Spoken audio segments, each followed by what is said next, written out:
All right, short reviews for June 16th. Um, so we just have six again this week, and just kind of picked the things that stood out most and were worth listening to more than once. There's probably like four times as many releases to choose from. Wasn't that busy of June, but we'll get right to this right away with Jag Panzer's 11th album, The Hallowed. And so this is their not their first concept album overall, I don't think, but maybe a different kind of thing because it follows the story of a comic book, a graphic novel, which is an interesting point of view where it features animals in a post-apocalyptic situation, and it's kind of from their point of view, but also it certainly involves humans. I haven't read it. I'm just taking notes from other people on this, so check that out if you want. I think it's like $10 to buy the comic, along with you could get the album for a little bit more than that, and so the way that I approach this, any release from Jag Panzer is that I really have a lot of nostalgia for their first album out in the 80s. Kind of the perfect timing for United States heavy metal to define itself a little bit beyond what Judas Priest was doing at the time.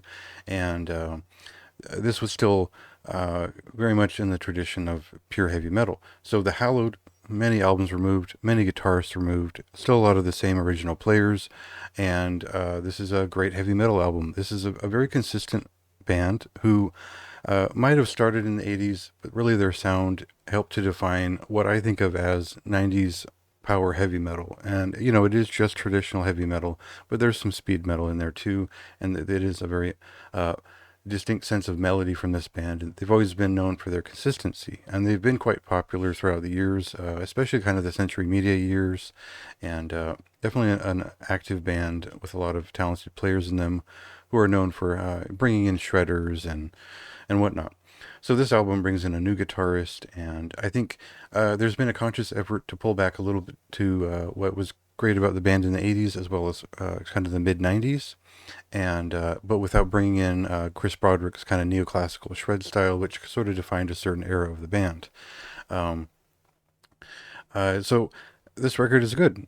And I think that's about all there is to say about it. Really, when I go through my notes, and I was going to write a longer form piece about it, and I found it's a good heavy metal album. There's about five really memorable songs, a couple which are just undeniably catchy, and I feel like I've definitely heard better albums from Jag Panzer, but I feel like this is one that will last a bit longer. I kind of make the note in here that my favorites, one of my favorites was The Scourge of Light.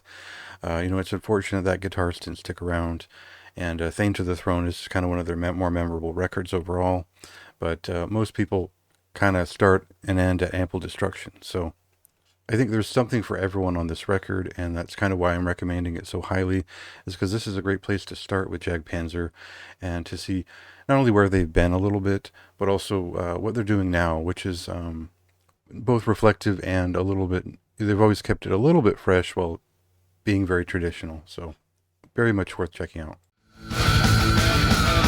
Master of the sky, we own it! This is where we play our game! Those below will... Vile Ritual is a Maryland-based black and death metal band, and they certainly have some bestial black death metal feeling to their sound. It is a very obscurant and aggressive record, but you'll also get notes of traditional death metal.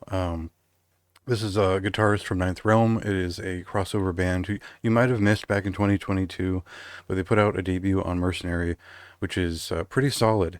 And you get a little sense that that is the language that he speaks most in terms of the guitar and the riffcraft, but there's some modern death metal traits, some classic death metal traits. Not so much black metal as far as I heard, other than the sound design and the sort of obscured vocals, which are rich with echo and other effects.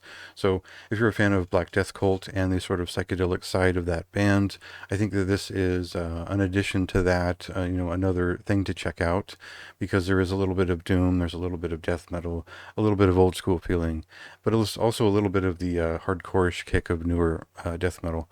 So, a pretty interesting debut from a solo project, and I think if the vocals could find something else to do that was interesting, it would all kind of work together in a more just a more finessed way. So, as is, I think it's a really great start for the band and a moderate recommendation.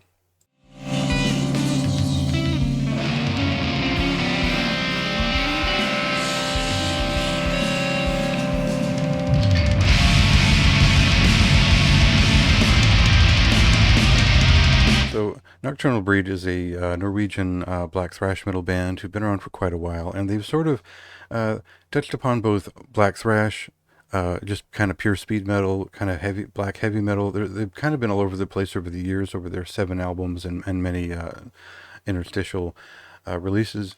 And Carry the Beast comes after a little bit of a hiatus, or more quiet on the release front, and you definitely hear them coming back with something new, something that entertains in a way that I don't remember this sound in their discography so much, because there's several kind of ambient, atmospheric, kind of deformed black metal songs, which are not necessarily, I don't know, it's a hard thing to describe. It's sort of atmospheric speed metal, if I can put it that way. And it interjects itself in between these more traditional sort of dark speed metal tracks, which are usually pretty lengthy, about 5 to 7 minutes. And it makes for a very a forced immersion. You really have to sit down and just be patient with this record because it starts with a 5 minute intro and one that is sort of vexing. And then you start to see that this is part of their oeuvre this time around. It's part of the atmosphere of the album. This is a very kind of, for me, it's a different record for Nocturnal Breed. I'm used to kind of just the blazing kind of black speed metal with a little bit of like a rock and roll Motorhead kind of feeling. And this was different, and I thought it was pretty cool. Um, I don't. I think recommending this if you don't know the band, I think this is a little bit more of an abstract and unique place to start with them, and that might be interesting. But they do have other records that I'd probably recommend too. So maybe look through their discography and see what appeals to you first before you build up to this kind of more interesting record. But still a recommendation for me nonetheless. You hear my calling, the roll of the British arms. From on your steel fist, I am blue, you clown. There comes the dividing line, open sword for all. So Limite is a the third part of a trilogy, sort of a dark and extreme metal influenced trilogy in experimental drone doom and psychedelic doom band Pilar out of Sevilla, Spain. And this is certainly an experimental band, one that works with drones in a unique way and certainly applies psychedelic jammed and emergent feelings to a lot of their songs, which are usually long form. For this album, they follow up maybe a more structured record that was very much in tune with like an abyssal feeling, with a collaboration with C.G. Santos of Titan Blood and other groups. He also, I think, produced the album or engineered it at least. And this time around, they are going for a more maximal involved and just very atmospheric sound. And I think that it's hard to even it's harder than ever to describe what this band is. I think this is certainly a meaningful apex in their sound thus far as finishing the trilogy with a very involved and sort of mind melting record, which began to remind me a little bit more of the more experimental side of the early atmospheric sludge from Neurosis, where maybe this doesn't have the tribal affect, but it does have that sort of dark and dissonant digression, essentially, which is run on and certainly has like a drum circle effect to it at some degree. Anyway, again, it's a hard thing to describe, but I think when you sit with this band's discography, you begin to appreciate the experimental nature of it, and that most of the time their work is captivating. So that counted for a lot for me, and I enjoyed this general trilogy enough that I kind of wanted more. So.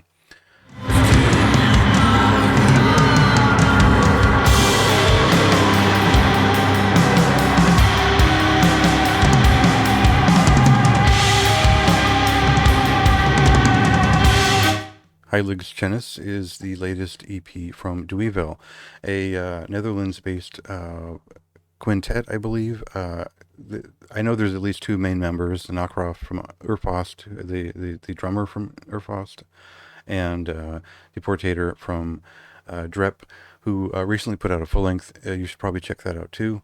And that's more of like an industrial black metal thing, and this is more of a little bit of a traditional and raw feeling, but also very much in line with the more melodic side of what is coming out of the Netherlands lately. I think it's a good example of modern Dutch black metal as it finds its melodic center and doesn't borrow too heavily from like Finnish or Swedish black metal in getting there. So there was a variety of vocalists on their last few records, and everyone from the singer of Lugubrum to a member of Fluister Wood, who is also I think in the band's regular lineup, and that makes for a lot of variety between songs, a lot of sort of jarring tonality between songs. So there's four main songs here. One is about 2 minutes and kind of blazes through, and the rest are a little bit more involved.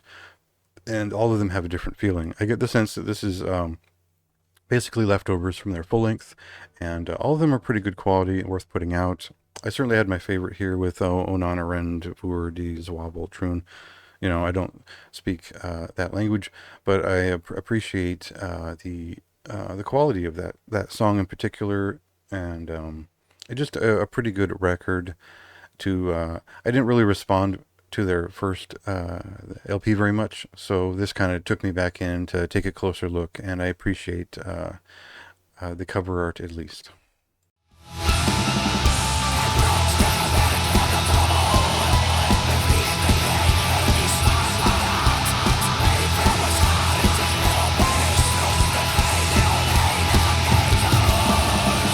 Lightning in the Ashes is the third full length from British heavy thrash metal band Forged in Black.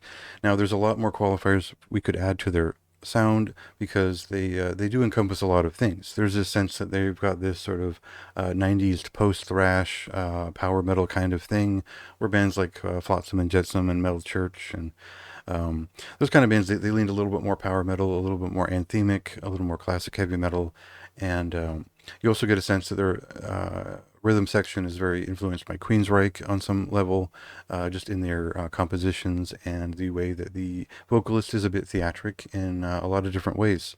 So there's thrash there, but there's a little bit of progressive heavy metal, a little bit of power metal, and if you're a fan of something like The Gathering from Testament, there's a little bit of that feeling where you get a little bit of everything that was going on in the late 90s, including, power metal, all that stuff. So I wouldn't say that necessarily this will sound just like Nevermore when you pick it up, but I think if you're a fan of earlier Nevermore, the first three albums or so, you'll appreciate what this record is doing, and you'll probably appreciate the one before it a little bit more. The only digs that I would have here is probably the harsher vocals don't really go far enough, or they're just they don't feel necessary since I don't have the lyrics quite yet. So interesting enough, I think that this is probably their best album to date, is their catchiest album to date. There's a couple of songs which they kind of grind into like this Bay Area funky thrash metal side, which I'm not sure how far I want to get into, but I like where they're at right here. And I think that the bassist has got a really great tone on this record, and the drummer is pretty impressive. So that foundation does a lot for their songwriting. So worth checking out if you're into a more traditional side of heavy metal and a little, kind of power thrash. The pound of glory, lost in what fell swoop. Prepare the abbey beside the grave, we shall regroup. Rock on the flat jar.